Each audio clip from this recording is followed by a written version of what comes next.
Hi dear students, good morning all. In the last videos we have discussed about the chapter units and measurement, particularly about the errors, types of errors and different properties of errors such as sum of the errors, difference between the errors, what happens, next division of error and multiplication of errors. There are different types of errors. About that types, how they are used, the types, and what are the process, what are the methods to remove that errors that we have discussed in the last videos. Now moving further, we have the next important concept, that is significant figures. Here we are studying about the numbers, as in the case of units and measurement.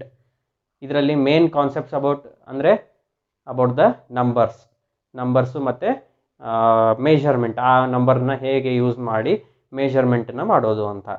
ಇದರಲ್ಲಿ first of all we have to study about the significant figures.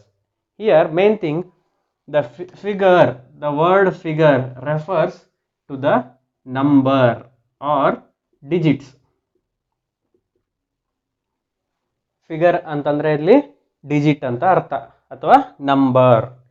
Significant figure ಅಂತಂತಂದರೆ important ಅಥವಾ precision of a digit.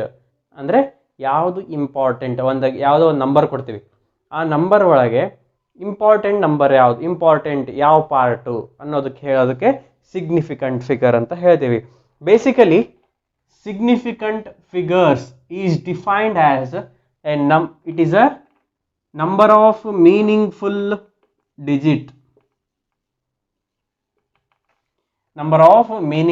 digits in a given number is called as a significant figure.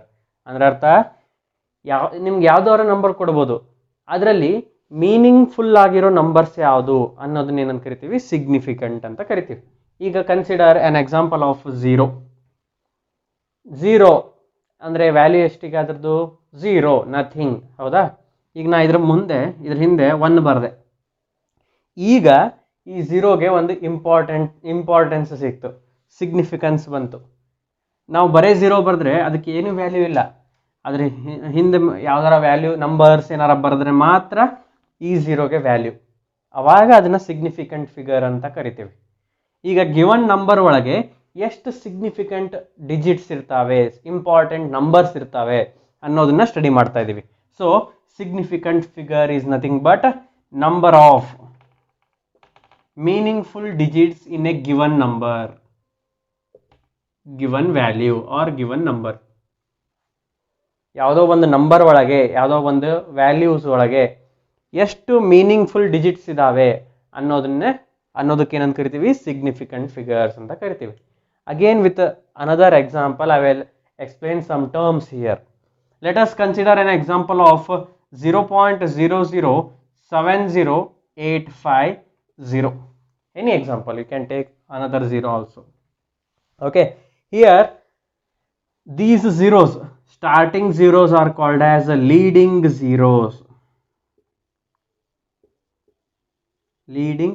ಯಾಕೆ ಝೀರೋಸೇ consider ಮಾಡ್ತಾ ಇದೀವಿ ಅಂತಂದ್ರೆ, ಇಲ್ಲಿ significant figure study ಮಾಡೋ ಮುಂದೆ zeros are the important numbers.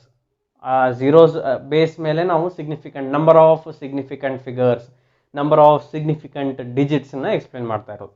So ಈಗ ಯಾವುದೇ ಒಂದು ನಂಬರ್ ಕೊಟ್ಟರು, ಆ ನಂಬರ್ ಒಳಗೆ ಎಷ್ಟು ಸಿಗ್ನಿಫಿಕೆಂಟ್ ಫಿಗರ್ಸ್ ಇದೆ ಅಂತ ಹೇಳಬೇಕು. ಅದನ್ನು ಸ್ಟಡಿ ಮಾಡಬೇಕು ಅಂತಂದ್ರೆ ನಿಮಗೆ ಯಾವ್ಯಾವ ಝೀರೋಗೆ ಏನಂತ ಕರಿತೀವಿ ಅಂತ ಗೊತ್ತಿರಬೇಕು. ಸೊ ಸ್ಟಾರ್ಟಿಂಗ್ ಝೀರೋಸ್ ಇರ್ತಾವಲ್ಲ, ಇವಕ್ಕೆಲ್ಲ ಏನಂತ ಕರಿತೀವಿ, ಲೀಡಿಂಗ್ ಝೀರೋಸ್ ಅಂತ ಕರಿತೀವಿ. ನೆಕ್ಸ್ಟ್ ಇಲ್ಲಿ ನಂಬರ್ಸ್ ಬಂದಿದಾವೆ, ಹೌದಾ, 7, 8, 5, ಇವೆಲ್ಲ ಏನು, these are called as non zero digits.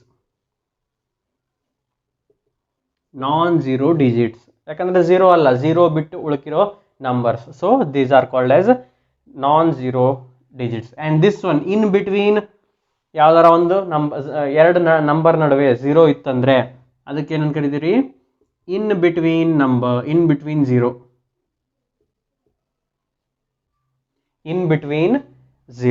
ಈಗ ಲಾಸ್ಟಿಗೆ ನಂಬರ್ಸ್ ಇತ್ತು ಅಂತ, ಲಾಸ್ಟಿಗೆ ಝೀರೋಸ್ ಇತ್ತು ಅಂದ್ರೆ ಅವಕ್ಕೆ ಏನಂತ ಕರಿತೀವಿ, ಟ್ರೇಲಿಂಗ್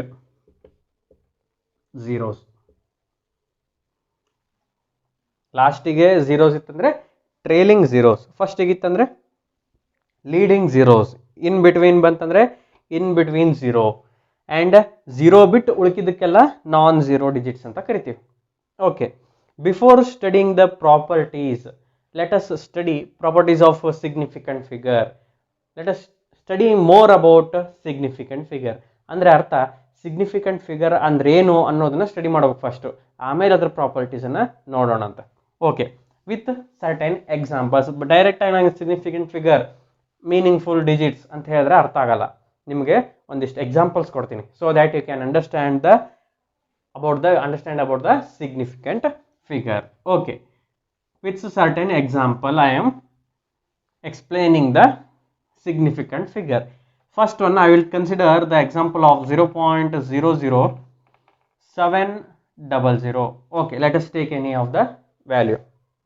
Here, ಈಗ ನಿಮ್ಗೆ ಎಕ್ಸಾಂಪಲ್ ಏನು ಮಾಡ್ತಾರೆ, ಒಂದು ಯಾವುದೋ ಒಂದು ಡಿಜಿಟ್ಸ್ ಕೊಡ್ತಾರೆ, ಒಂದಿಷ್ಟು ಇದರಲ್ಲಿ ಸಿಗ್ನಿಫಿಕೆಂಟ್ ಫಿಗರ್ಸ್ ಎಷ್ಟಿದೆ ಅಂತ ಹೇಳ್ರಿ ಅಂತ ಹೇಳ್ತಾರೆ.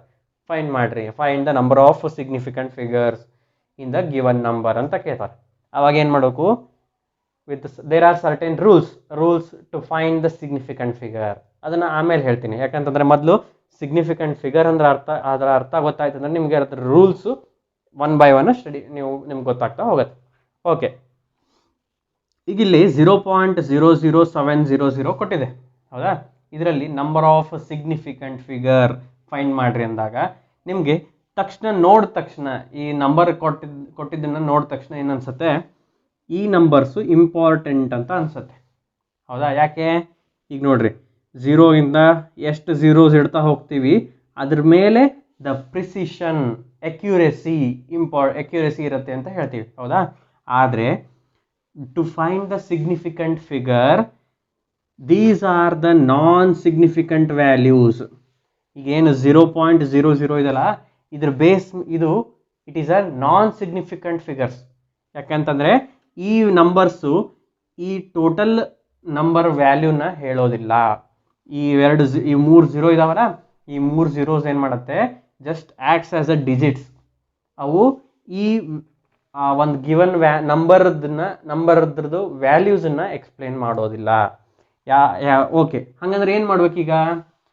ಈಗ ಇನ್ ಬಿಟ್ವೀನ್ ಯಾವ್ದಾರ ನಂಬರ್ ಬಂದಿರತ್ತಲ್ಲ, ಆ ನಂಬರಿಂದ ಮುಂದ್ಗಡೆ ಎಷ್ಟು ಝೀರೋಸ್ ಇದ್ದಾವೆ, they are the precisions, they decides the precisions of the number. Precision ಅಂದ್ರೇನು? accuracy. ಈಗ ನೋಡ್ರಿ, 0.007 ಮುಂದೆ ಮತ್ತೆ ಝೀರೋಸ್ ಬರ್ದಿದ್ದಾರೆ, 7 ಮುಂದೆ 2 ಝೀರೋಸ್ ಬರ್ದಿದ್ದಾರೆ. ಅಂದ್ರೆ ಅರ್ಥ 7ಕ್ಕಿಂತನೂ ಸ್ವಲ್ಪ 2 ಡಿಜಿಟ್ ಕಮ್ಮಿ ಪ್ರಿಸಿಷನ್ ಇದೆ, ಅಕ್ಯುರೆಸಿ ಇದೆ ಅಂತ ಅರ್ಥ. So the number of significant figures are 1, 2, 3. Here the number of significant figures are 3 because we need to omit these numbers. ಯಾಕಂತಂದ್ರೆ ಇವು ಎಕ್ಸ್ಪ್ಲೇನ್ ಮಾಡ್ತಾ ಇಲ್ಲ. ಓಕೆ, ಇನ್ನೂ ಪ್ರಿಸೈಸ್ ಆಗಿ ಎಕ್ಸ್ಪ್ಲೇನ್ ಮಾಡಬೇಕು ಅಂದರೆ, for an example I will consider in terms of kilometre. ಈಗ ನೋಡ್ರಿ, 0.00700 ಕಿಲೋಮೀಟರ್ ಅಂತ ಇದೆ, ಹೌದಾ? Okay, 3 is the correct answer. ಹೆಂಗೆ ಇನ್ನೂ ಎಕ್ಸ್ಪ್ಲೇನ್ ಮಾಡ್ಬೋದು ಇದನ್ನ? Okay, I will convert with the help of digits, units. Kilo ಅಂತಂದ್ರೆ ವ್ಯಾಲ್ಯೂ ಇದೆ, ಹೌದಾ? ಅದಕ್ಕೆ ಕಿಲೋ ಅಂದ್ರೆ ಎಷ್ಟು? ಕೆ ಅಂತಂದ್ರೆ ಕಿಲೋ, ಇಟ್ ಈಸ್ 10⁻³ ಹೌದಾ? ಅಂದ್ರೆ ಈ ನಂಬರ್ನ ನಾನು ಈ ರೀತಿನೂ ಬರಿಬೋದು, 0.00700 ಇಂಟು 10⁻³ ಮೀಟರ್ ಅಂತ ಬರಿತೀನಿ. ಕಿಲೋ ವ್ಯಾಲ್ಯೂ ಬರ್ಕೊಂಡೆ ಇಲ್ಲಿ. ಕಿಲೋ ಅಂದ್ರೆ 10⁻³ ಅಂತ ಅರ್ಥ. 10⁻³ ಅಂದ್ರೆ ಅರ್ಥ ಏನು? 1 ಮುಂದೆ 3 0 ಇದೆ ಅಂತ ಅರ್ಥ. 0.00700 ಇಂಟು 1000 ಮೀಟರ್ ಅಂತ ಅರ್ಥ. ಇದನ್ನು ಕ್ಯಾಲ್ಕುಲೇಟ್ ಮಾಡ್ರಿ, ಎಷ್ಟಾಗತ್ತೆ ಅಂದರೆ ಈಗ ಡೈರೆಕ್ಟಾಗಿ ನಾವು ವಿದೌಟ್ ಕ್ಯಾಲ್ಕುಲೇಟರ್ ಮಾಡಬೇಕಾಯ್ತು ಅಂದರೆ 000 1 ಮುಂದೆ ಎಷ್ಟು ಝೀರೋಸ್ ಇದೆ? 3 ಝೀರೋಸ್ ಇದೆ. 3 ಝೀರೋಸ್ ಇದ್ದಾಗ ಈ ಪಾಯಿಂಟ್ ಇದೆಲ್ಲ, ಡೆಸಿಮಲ್ ಪಾಯಿಂಟನ್ನು 3 ಡಿಜಿಟ್ಸನ್ನು ಮುಂದೆ ತೊಗೊಂಡು ಹೋಗ್ಬೇಕು, ಪ್ಲಸ್ ಇರೋದ್ರಿಂದ ಮುಂದೆ ತೊಗೊಂಡೋಗ್ಬೇಕು. ಸೊ 1, 2, 3 ನಥಿಂಗ್ ಬಟ್ 7.00 ಮೀಟರ್ ಅಂತ ಆಯ್ತು, ಹೌದಾ? ಅವಾಗ ಈ ಟ್ರೇಲಿಂಗ್ ಝೀರೋಸ್ ಎಷ್ಟಿದ್ವು? 3 ಇದ್ವು, ಹೌದಾ? ಈ ಮೂರದ್ದು ಏನು ವ್ಯಾಲ್ಯೂ ಇಲ್ಲ. ನೀವು ಎಷ್ಟೇ ಝೀರೋ ಹಾಕ್ರಿ, ನೀವು ಹಿಂದ್ಗಡೆ 1000 ಝೀರೋಸ್ ಬರೀರಿ, ಆ ಝೀರೋಸ್ದು ವ್ಯಾಲ್ಯೂ ಏನೂ ಇರೋದಿಲ್ಲ. ಅದಕ್ಕೋಸ್ಕರ ಅದನ್ನು ನಾವು ನಾನ್ ಸಿಗ್ನಿಫಿಕೆಂಟ್ ಫಿಗರ್ಸ್ ಅಂತ ಕನ್ಸಿಡರ್ ಮಾಡ್ತೀವಿ. ಈಗ ಮುಂದ್ಗಡೆ 7.00 ಇದೆ. 7 ಮುಂದೆ 2 ಝೀರೋಸ್, ಅಕ್ಯುರೇಸಿ ಹೇಳ್ತಾ ಇದೆ. ಅದು ಈ 2 ಝೀರೋ ಏನು ಮಾಡ್ತಾ ಇದೆ? accuracy in the measurement. It is telling about the accuracy in the measurement, nothing but a significance in the measurement, precision in the measurement. So these three are the significant figures, 1 2 3. So number of significant figures are 3 in this case. Gotaita? Okay, another example I will explain. Let us consider another example of 0.05, okay, any number 2. Here the number of significant figures are 2. ಯಾಕೆ ಹೇಗೆ ಹೇಳ್ತೀರಿ? Again first example explain ಮಾಡಿದ್ನಲ್ಲ, ಈ ಝೀರೋಸ್ಗೆ ಏನೂ value ಇರೋದಿಲ್ಲ. ಅಂದರೆ ಈಗ ನಾ ಮುಂದ್ಗಡೆ ಯಾವ್ದಾರ ಯೂನಿಟ್ ಬರ್ಕೊಂಡೆ ಅಂತಂದರೆ, ಕಿಲೋಮೀಟರ್ ಅಂತ ಹಾಕೊಂಡೆ ಅಂತ ಕನ್ಸಿಡರ್ ಮಾಡೋಣ. ಕಿಲೋ ಅಂತಂದರೆ 10⁻³ ಅಂದರೆ 1000. ಅಂದರೆ ಇದಕ್ಕೆ ಮಲ್ಟಿಪ್ಲೈ ಮಾಡಿದೆ ಅಂದರೆ ಎಷ್ಟಾಗತ್ತೆ? 3 ಝೀರೋ ಇರೋದ್ರಿಂದ ಈ ಡಿಜಿಟನ್ನ 3 ಡಿಜಿಟ್ ಒಳಗೆ ಶಿಫ್ಟ್ ಮಾಡೋಣ ರೈಟ್ ಸೈಡಿಗೆ. 1 2 3 52. ಹಾಗಂದ್ರೆ ಈ ಝೀರೋಸ್ಗೆ ಏನಾಯ್ತು ವ್ಯಾಲ್ಯೂ? ಏನು ವ್ಯಾಲ್ಯೂ ಇಲ್ಲ. So the number of significant figures in this case is 2. in this case, in such cases, andre 0.0076, 0.052, 0.15, 0.00007, 0000 ಇಂಥ ಕೇಸ್ ಒಳಗೆ ಏನು ಮಾಡಬೇಕು ನಾವು? ಈ ಹಿಂದ್ಗಡೆ ಯಾವುದೇ ನಂಬರ್ಸ್ ಇಲ್ಲ ಅಂತಂದರೆ, ಬರೀ ಝೀರೋಸ್ ಇತ್ತು ಅಂತಂದರೆ ಆ ಝೀರೋಸನ್ನ ಬಿಟ್ಬಿಡ್ಬೇಕು. ಎಷ್ಟು ಡಿಜಿಟ್ಸ್ ಇದಾವಲ್ಲ ಅವನ್ನ ಸಿಗ್ನಿಫಿಕೆಂಟ್ ಫಿಗರ್ಸ್ ಅಂತ ಕನ್ಸಿಡರ್ ಮಾಡಬೇಕು. Here 2 is the significant, here again 2, here again 2. Here ಈ ಝೀರೋಸನ್ನೆಲ್ಲ ಒಮಿಟ್ ಅಂದರೆ ನೆಗ್ಲೆಕ್ಟ್ ಮಾಡ್ತೀವಿ. Only we will consider 1 2 3 4 5 significant figures. Okay, this is one type of numbers. ಈಗ ಇನ್ನೂ ಬೇರೆ ಬೇರೆ ರೂಲ್ಸ್ಗಳಿದ್ದಾವೆ. According to that rules I am considering some of the examples here. Next example is about third one, that is 370 point. ಇಲ್ಲಿ decimal point ಅನ್ನ consider ಮಾಡಿದ್ದೀನಿ. So consider ಮಾಡಿದಾಗ ಬೇರೆ, ಕನ್ಸಿಡರ್ ಮಾಡದೇ ಇದ್ದಾಗ ಸಿಗ್ನಿಫಿಕೆಂಟ್ ಬಿಟ್ಸು ವೇರಿ ಆಗುತ್ತೆ. ಹೌದಾ? Okay, here I am considering the decimal point here. So the number of significant figures here is 3. ಯಾಕೆ ಅಂತಂದ್ರೆ 1 2 3. this 0 is explaining the digits, value of the digit. ಹೌದಾ? ಅದಕ್ಕೋಸ್ಕರ ಇದನ್ನ ಮೂರನ್ನು ಕನ್ಸಿಡರ್ ಮಾಡ್ತೀವಿ. ಈಗ if I am not considering the decimal point here, fourth example, nothing but 37,000 or okay 37,000 ಅಂತ consider ಮಾಡಿ. Here the number of significant figures are only 2. ಯಾಕೆ ಅಂತಂದ್ರೆ ಇಲ್ಲಿ ಮುಂದೆ ನಾನು ಡೆಸಿಮಲ್ ಪಾಯಿಂಟ್ ಅನ್ನ ತಗೊಂಡಿಲ್ಲ. ಅದಕ್ಕೋಸ್ಕರ ಯಾವಾಗಲೂ ನಾವು ನಾನ್ ಝೀರೋ ನಂಬರ್ಸ್ ಅನ್ನ ಕಾನ್ಸಂಟ್ರೇಟ್ ಮಾಡಬೇಕು. And also we have to consider the zeros number. Zero ನಂಬರ್ನ ಕನ್ಸಿಡರ್ ಮಾಡಬೇಕು, ನಾನ್ ಝೀರೋಸ್ನ ಕಾನ್ಸಂಟ್ರೇಟ್ ಮಾಡಬೇಕು. ಸೊ ಈ ಎಕ್ಸಾಂಪಲ್ ಒಳಗೆ ಏನಾಯ್ತು, ಡೆಸಿಮಲ್ ಪಾಯಿಂಟ್ ಇದ್ದಿದ್ದಕ್ಕೆ ಈ 3 ಡಿಜಿಟ್ಸು ಸಿಗ್ನಿಫಿಕೆಂಟ್ ಫಿಗರ್ಸ್ ಆಯ್ತು. ಇಲ್ಲಿ ಡೆಸಿಮಲ್ ಪಾಯಿಂಟ್ ಇಲ್ಲ, ಅದಕ್ಕೋಸ್ಕರ only this one and this one are the significant figures. Remaining these are not they are non-significant digits. So the number of significant figures are 2. Okay, for another example, same property base ಮೇಲೆ ಇನ್ನೊಂದಿಷ್ಟು example ಹೇಳ್ತೀನಿ. 250. Here the significant figures are only 2. If I consider 250 point, then the number of significant digits are 3. This is the difference. Decimal point ಇತ್ತು ಅಂದರೆ before that with numerical values ಅವೇನೇನು values ಇರುತ್ತಲ್ಲ ಅದಷ್ಟನ್ನು significant figures ಅಂತ ತಗೋಬೇಕು. Decimal point ಇಲ್ಲ ಅಂತಂದರೆ only we have to consider non zero digits, zero ಡಿಜಿಟ್ಸನ್ನು ಒಮಿಟ್ ಮಾಡಿಬಿಡ್ಬೇಕು. ನಥಿಂಗ್ ಬಟ್ 2500 ಇತ್ತು ಅಂತ ಕನ್ಸಿಡರ್ ಮಾಡೋಣ. Here then again the number of significant figures are 2 only. If I consider a decimal point, now the significant figures are 4. This is one of the rule to determine the significant figure. Again there is certain values, certain with certain example I will explain the significant figures here. Again 10.0, you can guess here what is the number of significant figures here. It is 3. Why? Because before example ಅವಾಗ ಏನು ಮಾಡಿದ್ವಿ, ಬರೇ 10 ಅಂತ ಬರೆದ್ರೆ ಬರೇ only 10 without decimal point, ಅವಾಗ ಏನು ಮಾಡ್ತೀವಿ, the number of significant figure is 1. ಯಾಕೆಂತಂದರೆ only we have to consider this one. Okay, ಈಗ 10 ಅಂತ ಬರೆದು ಪಾಯಿಂಟ್ ಕೊಟ್ಟಿದ್ವಿ ಅಂತಂದರೆ ಅವಾಗ ಇವೆರಡು ಏನಾಗುತ್ತೆ, ಸಿಗ್ನಿಫಿಕೆಂಟ್ ಫಿಗರ್ಸ್ ಆಗುತ್ತೆ 2. ಈಗ ನೆಕ್ಸ್ಟ್ 10 ಪಾಯಿಂಟ್ ಸಮಥಿಂಗ್ ಅಂದರೆ ಝೀರೋನೂ ಇರ್ಬೋದು ಅಥವಾ ಯಾವ್ದಾರ ಒಂದು ವ್ಯಾಲ್ಯೂನೂ ಇರ್ಬೋದು, 1 ಅಂತಲೂ ಇರ್ಬೋದು. ಆವಾಗ ಈ ಮೂರನ್ನು ಏನು ಮಾಡಬೇಕು, ಸಿಗ್ನಿಫಿಕೆಂಟ್ ಫಿಗರ್ಸ್ ಅಂತ ಕನ್ಸಿಡರ್ ಮಾಡು. ಸೊ ಹಿಯರ್ 10.0 ಇದೆ, ಈ ಝೀರೋಸಿಗೂ ವ್ಯಾಲ್ಯೂಸ್ ಇದಾವೆ, ಅಂದರೆ ಅದಕ್ಕೊಂದು ನ್ಯೂಮರಿಕಲ್ ವ್ಯಾಲ್ಯೂಸ್ ಇದಾವೆ. So these 3 are the significant figures here. So the number of significant figures are 3. Okay, going to further example, we shall consider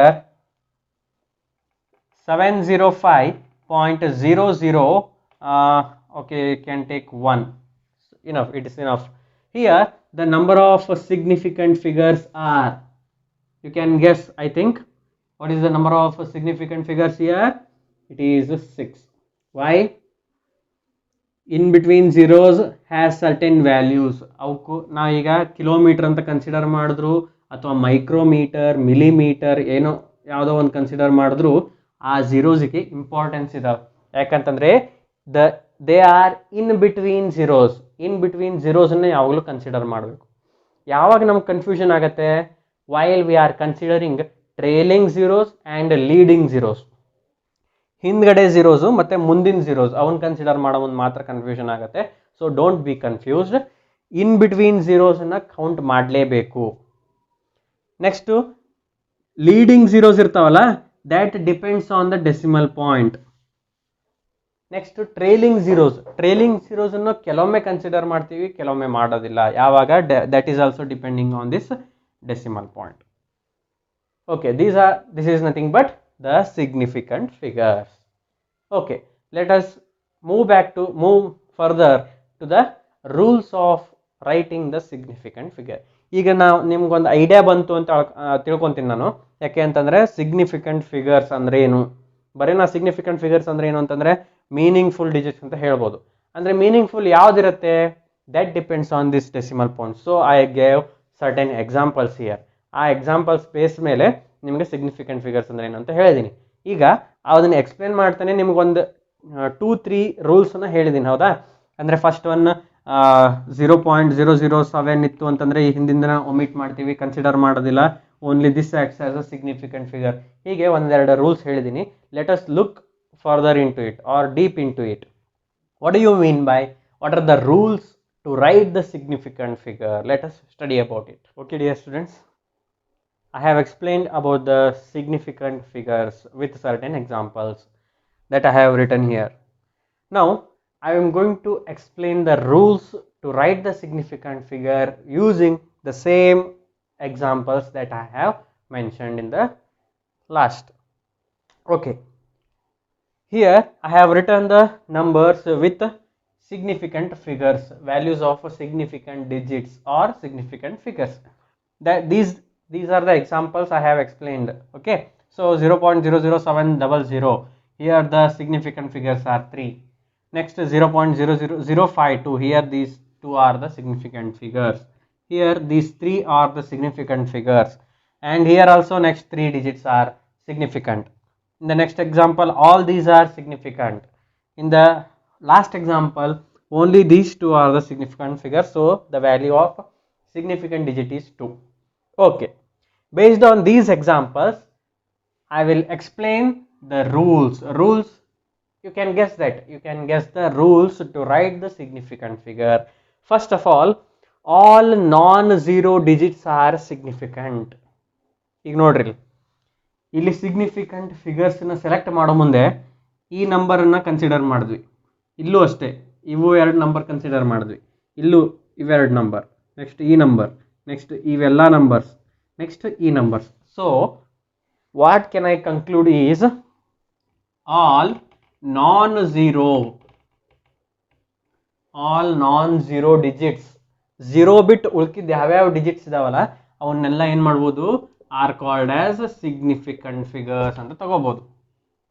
all non-zero digits accept ಝೀರೋನ್ ಬಿಟ್ಟು ಉಳ್ಕಿದ್ದು ಡಿಜಿಟ್ಸ್ಗೆ ಅವಕ್ಕೆ ಏನಂತ ಕರಿತೀವಿ, non-zero ಅಂತ ಕರಿತೀವಿ. non-zero digits are called as significant figures. Okay, the second rule is all the zeros, for an example here, all the zeros between non-zero digits are called as significant. ಇಲ್ಲಿ ನೋಡ್ರಿ, between non-zero digits ಅಂತ ಹೇಳಿದೆ, ಇದೊಂದು non-zero digit, ಇದು non-zero digit ಹೌದಾ, 705, 7 ಮತ್ತು 5 ನಡುವೆ 0 ಇರೋದ್ರಿಂದ ಇದು ಸಿಗ್ನಿಫಿಕೆಂಟ್ ಆಯ್ತು. So all the zeros between the non-zero numbers, non-zero digits are significant. First one, all non-zero digits are significant. ಎಲ್ಲ ಝೀರೋ ಬಿಟ್ಟು ಉಳ್ಕಿದ್ದೆಲ್ಲವನ್ನು ನಾವು ಸಿಗ್ನಿಫಿಕೆಂಟ್ ಡಿಜಿಟ್ಸ್ ಅಂತ ಕನ್ಸಿಡರ್ ಮಾಡ್ಬೋದು, ಸಿಗ್ನಿಫಿಕೆಂಟ್ ಫಿಗರ್ಸ್ ಅಂತ ಕನ್ಸಿಡರ್ ಮಾಡ್ಬೋದು. ಸೆಕೆಂಡ್ ರೂಲ್ ಏನು ಹೇಳುತ್ತೆ, all zeros between the non zeros, ಈಗ ಎರಡು ನಂಬರ್ ನಡುವಿನ ಝೀರೋವನ್ನು ನಾವೇನು ಮಾಡ್ಬೋದು, ಕೆಲವೊಮ್ಮೆ ಸಿಗ್ನಿಫಿಕೆಂಟ್ ಫಿಗರ್ ಅಂತ ಕನ್ಸಿಡರ್ ಮಾಡ್ಬೋದು. ಎಕ್ಸಾಂಪಲ್ ಹಿಯರ್ ಆಲ್, ಈಗ ಇದನ್ನಿಷ್ಟನ್ನು ನಾವು ಯಾಕಂದ್ರೆ 6 ಅಂತ ಬರ್ದೀನಿ ಅಂದ್ರೆ ಅರ್ಥ ಎಲ್ಲವೂ ಸಿಗ್ನಿಫಿಕೆಂಟ್ ಫಿಗರ್ ಅಂತ ಆಯ್ತು. ಯಾಕೆ ಈ ಝೀರೋಸ್ ಕನ್ಸಿಡರ್ ಮಾಡಿದ್ವಿ, ಬಿಕಾಸ್ ಆಫ್ ದಿಸ್ ರೂಲ್. ಯಾವುದು, all zeros, this one between the non zeros 7 and 1 are non-zero digits. So ಇವೆರಡರ ನಡುವೆ ಬರುವ ಝೀರೋಸ್ ಅನ್ನು ನಾವು ಏನಂತ ಕನ್ಸಿಡರ್ ಮಾಡ್ಬೋದು, they acts as a the significant figures. And the third rules, the zeros at the end without the decimal point are non-significant. ಈಗ ಈ example ತಗೊಳ್ಳೋಣ, the zeros at the end without decimal point. ಈಗ ನಾನಿಲ್ಲಿ decimal point ಕೊಟ್ಟಿಲ್ಲ, ಅದಕ್ಕೋಸ್ಕರ ಈ ಝೀರೋಸನ್ನೆಲ್ಲ omit ಮಾಡಿಬಿಟ್ಟೆ, ಕನ್ಸಿಡರ್ ಮಾಡಲಿಲ್ಲ. So these two are significant. So the zeros at the end without decimal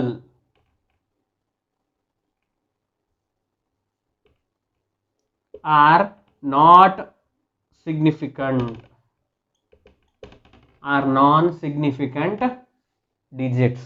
ಈಗ ಸೇಮ್ ಎಕ್ಸಾಂಪಲ್ ಅಲ್ಲೇ the zeros at the end with decimal point, the zeros at the end with decimal point is a significant. ಇಲ್ಲಿ without, ಇಲ್ಲಿ with. Difference between ಏನು difference ಅನ್ನು observe ಮಾಡ್ರಿ. The zeros at the end without decimal point, ಇಲ್ಲಿ decimal point ಕೊಟ್ಟಿಲ್ಲ, ಅವಾಗ ಏನು ಮಾಡ್ತೀನಿ, ಲಾಸ್ಟ್ ಈ ಝೀರೋಸ್ನ ಕನ್ಸಿಡರ್ ಮಾಡೋದಿಲ್ಲ, only these two. The zeros at the end without decimal point are not a significant digits. The zeros at the end with decimal point, ಇಲ್ಲಿ ನೋಡ್ರಿ, the zeros at the end with decimal point, ಇಲ್ಲಿ decimal point ಕೊಟ್ಟಿನಿ, ಅದಕ್ಕೋಸ್ಕರ ಈ ಝೀರೋನು ಏನು ಮಾಡ್ತೀನಿ, it is considered as a significant digit. This is the fourth rule. and the fifth one is if the number is less than 1 ಕ್ಕಿಂತ ಕಮ್ಮಿ ಇತ್ತು, 1 ಕ್ಕಿಂತ ಕಮ್ಮಿ ಇದ್ರು ಅಂದ್ರೆ ಅರ್ಥ 0.1 0.2 0.00 0. something ಈ ತರ ಪಾಯಿಂಟ್ ಬರೆದು ಮುಂದೆ ನಂಬರ್ಸ್ ಬರೆಯೋದಕ್ಕೆ.